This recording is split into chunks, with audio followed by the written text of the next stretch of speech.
السلام علیکم ورحمۃ اللہ وبرکاتہ۔ الحمد للہ رب العالمین، والصلاة والسلام على سید المرسلین وعلى آلہ واصحابہ اجمعین، اما بعد، اعوذ باللہ من الشیطان الرجیم، بسم اللہ الرحمن الرحیم۔ انما یخشى اللہ من عباده العلماء ان اللہ عزیز غفور۔ وقال ان الذين قالوا ربنا الله ثم استقاموا تتنزل عليهم الملائكة۔ جنہیں میں ڈھونڈتا تھا آسمانوں میں زمینوں میں، جنہیں میں ڈھونڈتا تھا آسمانوں میں زمینوں میں، وہ نکلے میرے ظلمت خانائے دل کے مکینوں میں۔ جلا سکتی ہے شمع کشتہ کو موج نفس ان کی، جلا سکتی ہے شمع کشتہ کو موج نفس ان کی، الہی کیا چھپا ہوتا ہے اہل دل کے سینوں میں۔ نہ پوچھ ان خرقہ پوشوں کی ارادت ہو تو دیکھ ان کو، نہ پوچھ ان خرقہ پوشوں کی ارادت ہو تو دیکھ ان کو، یدے بیزا لیے بیٹھے ہیں اپنی آستینوں میں۔ بہار آئی اگر گلشن میں تو کس کام کی آئی، بہار آئی اگر گلشن میں تو کس کام کی آئی، نشے من شاخ پہ باقی رہا نہ دلی سینوں میں۔ محترم حضرات اور صدر جلسہ، آج میں ان یاران باصفا اور شہیدان عشق و وفا، وارثان بلال اور سراقی لحظات کے تذکرے کی سعادت حاصل کر رہا ہوں، جن کا قلب و جگر اسلام کی عظمت سے معمور تھا،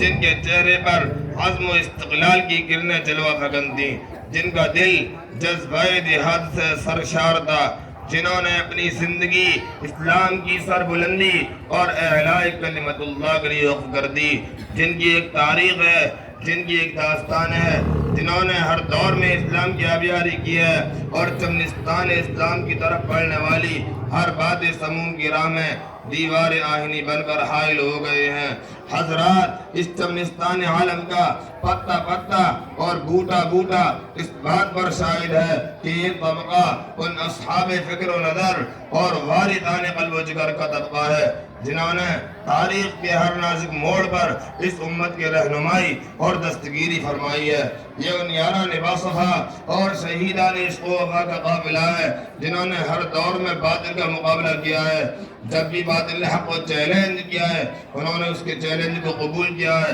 اور سر بکف میدان میں آ نکلے اور جم کر پوری بے خوفی سے باطل کا مقابلہ کیا ہے۔ انہوں نے جانیں تو دے دی مگر باطل کو کبھی پیٹھ نہ دکھائی، انہوں نے سر تو کٹا دیا مگر پرچم اسلام کو سر نگو نہ ہونے دیا۔ جب جلاد تلوار چمکاتا ہوا آگے بڑھا تو انہوں نے مسکرا کر نظر سے نظر ملائی اور پھر یہ کہتے ہوئے مردانہ وار تلوار کے نیچے سر رکھ دیا، فَلَسْتُ أُبَالِي حِينَ أُقْتَلُ مُسْلِمًا، فَلَسْتُ أُبَالِي حِينَ أُقْتَلُ مُسْلِمًا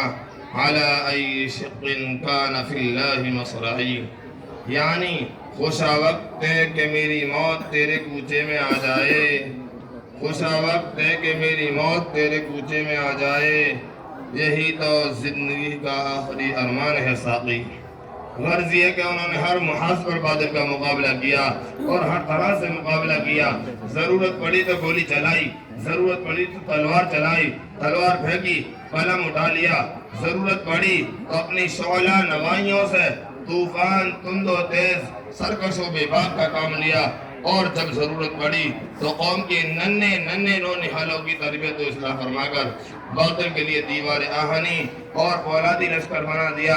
آج میں انہی جیالوں اور سرفروشان اسلام کی تھوڑی سی تاریخ اور ادنا سے جھلک دکھانا چاہتا ہوں کہ انہوں نے جنگ آزادی میں کیا کارنامہ انجام دیا اور ان کا کیا مقام رہا۔ محترم حضرات،